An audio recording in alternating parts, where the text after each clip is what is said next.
नाज़मा बीबी, parliament की दीवार तोड़ी गई थी 2014 के धरनों में, और शायद पाकिस्तान में कोई बंदा जो जमहूरियत पसंद होगा जिसने उसकी सताइश की, सब ने मजम्मत की थी। ये पार्लियामेंट के अंदर से घुस के किसी को गिरफ़्तार करना, और वो भी स्पीकर की मर्ज़ी और मंशा के बगैर, और स्पीकर आज के इजलास में कह रहे हैं कि मैं कार्रवाई करूँगा। कल रात जब गिरफ्तारियाँ हो रही थी तो उस वक्त याद सादिक साहब कहीं सो गए थे, मेरे लिए सरप्राइज़ है। पार्लियामेंट के अंदर जब ऐसी सिचुएशन हो तो प्राइम मिनिस्टर या स्पीकर, उनका जिम्मेदारी है कि उस वक्त एक्ट करें। क्यों नहीं किया उस वक्त एक्ट? शुक्रिया मलिक साहब, मैंने आपका जो इंट्रो है वो भी सुना, राजा साहब की बात भी सुनी। आपने जो सवाल किया उसके अंदर ही इसका जवाब मौजूद है। पहले तो जो कल गिरफ्तारियां हुई हैं उसकी कोई बैकग्राउंड है, उसकी कोई पस मंज़र भी होगा। ये गिरफ्तारियां कोई शौकिया तो नहीं करने का किसी को शौक़ आया हुआ था, आखिर ये दंदना ही रहे हैं ना इतने सालों से। और जो आपने बिल्कुल ठीक याद कराया कि अगर उस वक़्त पार्लियामेंट की दीवारें गिराने से और जो पीटीवी के अंदर जो है वो घुस के नशरियात बंद कराने, जो यकीनन बहुत ही कोई एक्स्ट्रा ऑर्डनरी हालात में ही शायद अल्लाह माफ़ी दे कभी होती हैं, वो करके उसको सेलिब्रेट करने के ऊपर जो है वो उसके बाद एक शख्स जो है वो मुबारक देता हुआ दूसरे को पाया जाए और उसमें से फिर बाद में एक सदर बन जाए, एक वज़ीर आज़म बन जाए, तो वो पार्लियामेंट की बेतौकीरी नहीं है। वो भी पार्लियामेंट की बेतौकीरी नहीं है कि जब पार्लियामेंट को गैर आइनी तौर पर गैर आइनी रूलिंग देकर डिज़ोल्व कर दिया जाए और उसके ऊपर फिर सुप्रीम कोर्ट ऑफ पाकिस्तान का लार्जर बेंच एक मोहर भी लगा दे कि ये जो है ये गैर कानूनी काम हुआ था और आर्टिकल 6 लगाया जा सकता है। उसके बाद ये भी गैर कानूनी जो है गैर जमहूरी जो है वो हुआ कि पंजाब असम्बली के अंदर बाकायदा अपने गुजरात के गुंडे बुलाकर MPs पे हमला कराया जाए, डिप्टी स्पीकर को मारा जाए, और ये इन तमाम जो मैं वाक़यात आपको बता रही हूँ जी नहीं क्या बता लिया इन वाक़यात क्या, लेकिन इससे हाँ ये सवाल तो यही बनता है कि क्या कल वाला वाक़या जो था वो पहले वाक़यात का जवाब था? जी नहीं, मैं अगर बात पूरी कर सकूं, मैं किसी की बात में इंटरप्ट नहीं करती। जी तो मुझे भी हक है। ये जो एक ये है ना कि बस जो मैंने कह दिया बस वो ठीक है, उसके बाद कोई और वो नहीं कर सकता, ये नामुनासिब रवैया है। मेरी गुजारिश इसमें इतनी सी है, एक सूबे के वज़ीर आला का सरकारी वसाइल का भरपूर इस्तेमाल करते हुए एक जलसा गाह के अंदर आना, वहाँ पर आकर दूसरे सूबे के ऊपर लश्कर कशी करने की धमकी देना, गंदी और फाउल लैंग्वेज की तो हम बात ही नहीं करते, वो तो इनकी आदत हो गई है, वो तो इनके शायद खमीर का हिस्सा है। वो जा नहीं सकती, मैं डर रही हूँ उस दिन से जिस दिन राजा साहब के ऊपर इनका रंग चढ़ जाएगा, अल्लाह ना करे वो दिन कभी मुझे देखना पड़े। और वो उसकी तो मैं बात ही नहीं करती। खातून साफ़ियों के बारे में भी जो गुफ्तगू की जाए वो भी, मतलब ये कौन सी खिदमत है? फिर आपने बाकायदा उस पूरे जलसे के अंदर सिर्फ एक खैबर पख्तूनख्वा का CM नहीं, वो खालिद खुर्शीद साहब का आपने सुना है क्लिप? आई होप आपने नहीं सुना होगा, जिसमें वो नाम लेकर अदारों के सरबराहों के ऊपर जो गंद बक रहा है, ये सारे वहाँ मौजूद थे ना। किसी एक ने रोका, किसी एक ने मना किया, इन्होंने आखिर एक मुआहिदा साइन किया था, उसके ऊपर कुछ SOPs लिखे गए थे।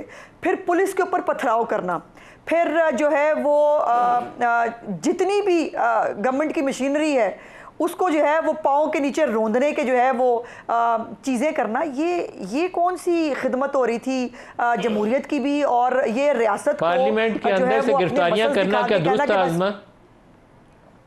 पार्लियामेंट के अंदर बिल्कुल नहीं था, बिल्कुल नहीं था, ये नहीं बिल्कुल नहीं था, ये बिल्कुल नहीं होना चाहिए था। लेकिन प्रॉब्लम ये है इनका क्या करें, क्यों हुआ? ये जितने भी मैं वाकयात आपको प्राइम मिनिस्टर रियाज सादिक साहब स्पीकर उस वक्त कहाँ थे? एक मिनट, जब मस्जिद के अंदर से एक MNA को उठाया जा रहा था, पार्लियामेंट हाउस के कमरों की तलाशी करके लोगों को पकड़ा जा रहा था, तो रियाज सादिक और शहबाज शरीफ साहब उस वक्त कहाँ थे? जी बताती हूँ आपको कहाँ थे। पहली तो बात यह है कि जो मैं सारी चीज़ें आपको बता रही थी, उन वाकयात में एक पार्टी है जो इन्वॉल्व है। हर वक्त जब भी कोई दंगा फसाद होता है, कोई हालात ख़राब होते हैं, उसमें एक ही पार्टी इन्वॉल्व क्यों होती है? दूसरी बात यह है कि जब ये इनकलाबी कल रात ये दोनों शख्सियत हम ये कर देंगे, एक मिनट ना, स्पीकर और प्राइम मिनिस्टर कहाँ थे कल जब ये रात सारा कुछ हो रहा था? ऐसे तो नहीं, मुझे ऐसे लग रहा है जैसे मैं थाने में बैठ गई हूँ, नदीम मलिक साहब मेरे SHO हैं। सर मुझे बात तो पूरी कर लेने देना। मेरी गुजारिश ये है कि मैं लेकिन अपना सवाल का जवाब के लिए तो इशरार कर सकता हूँ, किसी का बाप भी नहीं रोक सकता। कल रात जब ये सारा कुछ हो रहा था तो उस वक्त रियाज सादिक साहब को एक्ट करना चाहिए था। ले आएंगे हम, फलाना कर लेंगे। फिर ये इनकलाबी जो है फिर ये अंदर छुप के क्यों बैठ गए थे? वो जो है वो बाहर क्यों नहीं निकल रहे थे? बाहर आके जो है वो इनकलाब लाते ना, इनको इनकलाब लाने का 9 मई को भी शौक आया था, लेकिन आपने मेरे सवाल का भी जवाब नहीं दिया। कल रात जब ये पकड़ हो रही थी पार्लियामेंट के अंदर, लोग घुसे गिरफ्तार करने के लिए, उस वक्त स्पीकर साहब और प्राइम मिनिस्टर कहाँ थे? जी वो शाइये पे थे, और जो ये स्पीकर साहब और स्पीकर साहब के ऑफिस को मैंने आज कहीं देखा, मुझे मालूम नहीं है, देखा कि शायद उनसे रब्ता किया गया था अरेस्ट से पहले। लेकिन जब ये दहशतगर्द जो है, अच्छा मुझे ये बताइए, अगर जो ये हमारे तालिबान के दहशतगर्द हैं वो किसी वक्त आके अंदर पनाह ले ले पार्लियामेंट हाउस में, तो ठीक हो जाएगा ना, फिर ठीक है, हमें कुछ नहीं करना चाहिए। अगर ये 9 मई के दहशतगर्द सारे पार्लियामेंटेरियन बना के बिठा दिए गए हैं, वो सारे पार्लियामेंटेरियन बना के बिठा दिए गए, कंपैरिजन है? कैसे नहीं है? नहीं कैसे नहीं है? अगर तालिबान जो है जीएचक्यू पे हमला करे तो वो मुखालफत अपनी जगह, लेकिन पार्लियामेंट हाउस के अंदर सियासी मुखालफिन को इस तरीके से उठाना दुरुस्त नहीं है। ये जमहूरियत की खिदमत है। आजाद साहब को भी गुफ्तगू में शामिल करें। आजाद साहब जा रहे थे, वो खिदमत हो रही थी। आजाद साहब से भी पूछ ले, फिर मैं दोबारा आपकी तरफ आता हूँ। आजाद साहब आप फरमाइए, आज आप लोगों ने अपना मौक़िफ़ भी दिया है बाहर ने, आप कैसे देखते हैं जो कुछ हुआ इस्लामाबाद? बिस्मिल्लाहिर्रहमानिर्रहीम। नदीम साहब, आज हमारी Islamabad bar council, district bar और हाई कोर्ट का एक रात को भी हमारा एक हंगामी इजलास हुआ, जिसके अंदर हमने मौक़िफ़ दिया था और एक प्रेस रिलीज़ जारी की, और जिसकी वसातत से आज डिस्ट्रिक्ट बार में स्ट्राइक भी हुई, और फिर हमने 10:30 बजे एक प्रेस टॉक की तीनों बॉडीज़ ने, जिसके अंदर हमने ये मुतालबा किया कि जो मुल्क के अंदर इस वक्त लॉलेसनेस है और मिस यूज़ ऑफ अथॉरिटी और कलरफुल एक्सरसाइज ऑफ लॉ है, हम उसके ख़िलाफ़ है। हमने काले कोर्ट के साथ हमने इजहार यकजहती किया, अपार्ट फ्राम पॉलिटिकल एफिलिएशंस, किसी भी वकील की किसी भी पॉलिटिकल पार्टी से एफिलिएशन हो सकती है, लेकिन जैसे कि चादर और चार दीवारी का तकद्दुस पमाल करना इस मुल्क के अंदर एक रिवाज बन गया था। इसी तरह हमारे एक वकील साहब जो पाकिस्तान बार कौंसिल के मेंबर रहे, ठीक है, वो सदर इस्लामाबाद हाई कोर्ट रहे, और वो हमारे मेंबर इस्लामाबाद बार कौंसिल है, सीनियर मेंबर हैं, वेल रिनाउंड लॉयर हैं पाकिस्तान के। इसके साथ बैरिस्टर गौर साहब हमारी बार के मेंबर हैं, इसके साथ शेर अफजल मरवत साहब वो सीनियर लॉयर भी हैं और पार्लियामेंटेरियन भी।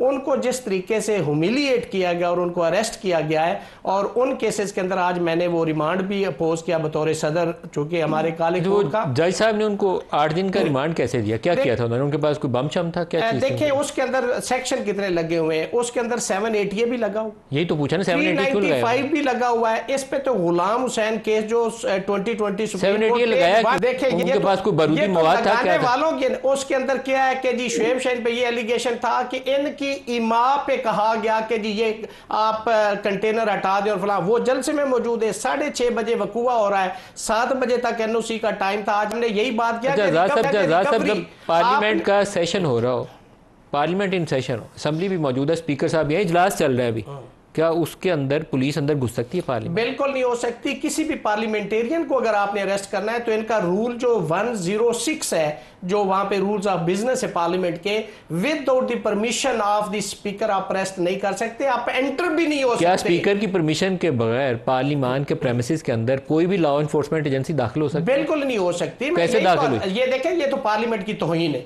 दाखिल कैसे हुई? ये अब देखें ना, होने वाले तो फिर पता नहीं क्या कर रहे हैं। और उस वक्त स्पीकर साहब और प्राइम मिनिस्टर साहब कहाँ थे? ये तो मुझे नहीं पता, लेकिन जो कुछ हुआ है बिल्कुल गैर आईनी हुआ है, गलत हुआ है, और पार्लियामेंट के लिए और पार्लियामेंट की तौहीन है। हमारे सारे पार्लियामेंटेरियन किसी भी पॉलिटिकल पार्टी से हमारे लिए बड़े काबिल एहतराम है। आज इनके साथ हो रहा है, हम इनके साथ खड़े, कल किसी और के साथ होगा, हम उनके साथ होंगे, लेकिन हमारा जो 1 पॉइंट एजेंडा था कि काले कोर्ट के साथ हम हैं, वो किसी भी पॉलिटिकल पार्टी से आपकी आवाज कट गई थी पहले, दोबारा आपकी तरफ आ रहा हूं, ऐसा नहीं होने देंगे।